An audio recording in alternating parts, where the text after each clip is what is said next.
right now. So this is a very good time to start. So consistency is the first thing which you should push yourself into. The second thing is, and equally important, is a belief in yourself. अपने आप पर faith रखना भी बेहद ज़रूरी है. थोड़ा सा डर लगता है. आपको डर लगता है क्या इस प्रिपरेशन से? मुझे बहुत लगता था, क्योंकि मैं दिल्ली नहीं आई थी प्रिपरेशन करने के लिए. और हम जब दूसरे शहरों में रहते हैं ना, तो दिल्ली का बड़ा रहता है कि दिल्ली में सब कुछ अवेलेबल है, वहाँ नहीं गए तो कैसे होगा. और क्लोजली किसी को देखा भी नहीं था मैंने प्रिपेयर करते हुए, तो एक थोड़ा फियर रहता है. उस फियर को तो ठीक है, उसको थोड़ा बैकग्राउंड में डाल दो. अपने आप पे एक बिलीफ रखना शुरू करो कि इफ़ दीज पर्सन्स जो मेरे सामने आज खड़े होकर बोल रहे हैं, अगर ये कर सकते हैं तो मैं भी कर सकता हूँ या कर सकती हूँ. That faith in your self is very important, and that faith and belief will drive you every single day कि आप उठकर अपना रूटीन, अपना जो शेड्यूल आपने बनाया है वो फॉलो कर रहे हैं. So focus on consistency and belief. Now moving on to some little bits or details of the preparation. I focused extensively on current affairs based preparation. जैसे कि also mentioned कि कुछ भी जो भी syllabus हमारा है, उस हर एक topic का एक static part है और एक dynamic part है. तो current affairs के basis पे आप कैसे कर सकते हैं? I'll just give you an example. Now there's this cyclone Foni that came, right, in Odisha. Suppose you're making notes out of it. And अगर साइक्लोन आ रहा है उसके 10 days पहले से यू हैव आर्टिकल्स मैंशनिंग कि दिस इज़ हैपनिंग.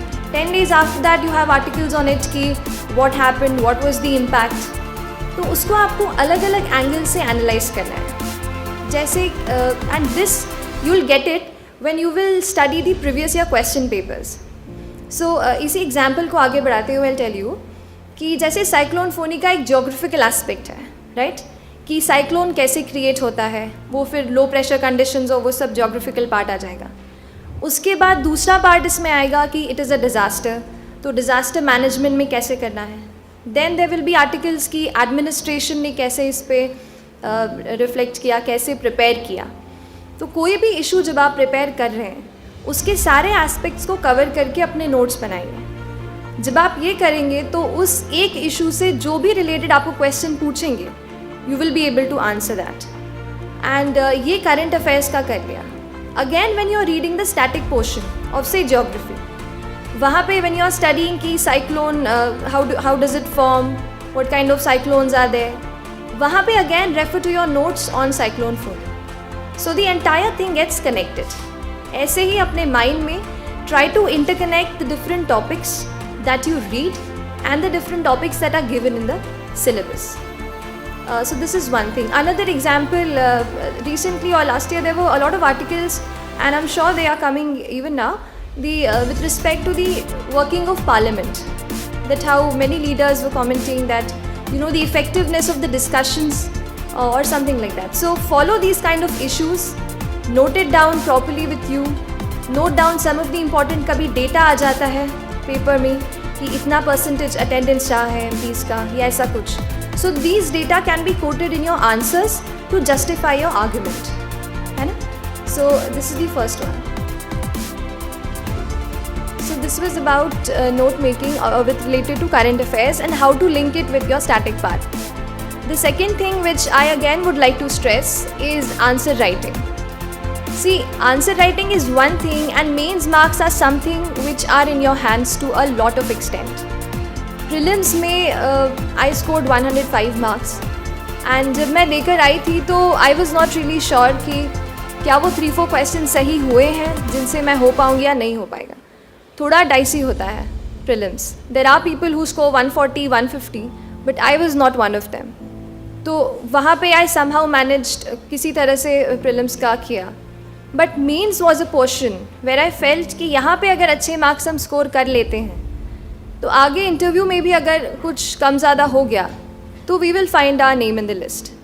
तो एक ये एज ही ऑल्सो सेड कि मेंस ओरिएंटेड प्रेपरेशन आप अपना ओवरऑल रखिए, that will really help you out. So one was about this was about preparing notes. Answer writing पे मैं आ रही थी. तो आंसर राइटिंग में थोड़ा नॉलेज बेस के साथ देखिए होता ये है कि we all study those standard books for preparation. For geography, we read NCERTs, other books for polity. So we more or less read the same books and same newspapers. But how you can differentiate yourself in your answers is by the presentation of it.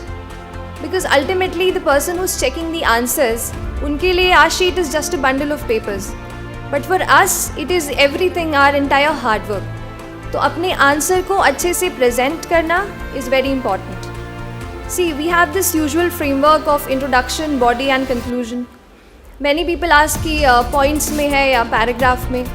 So I'll say that completely depends on the demand of the question.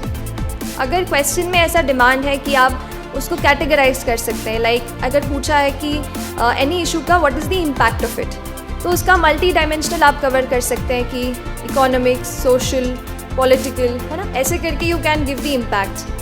कहीं पर आपको लग रहा है कि definition से शुरू करना चाहिए, तो वैसा फिर आप पैराग्राफ्स दे सकते हैं.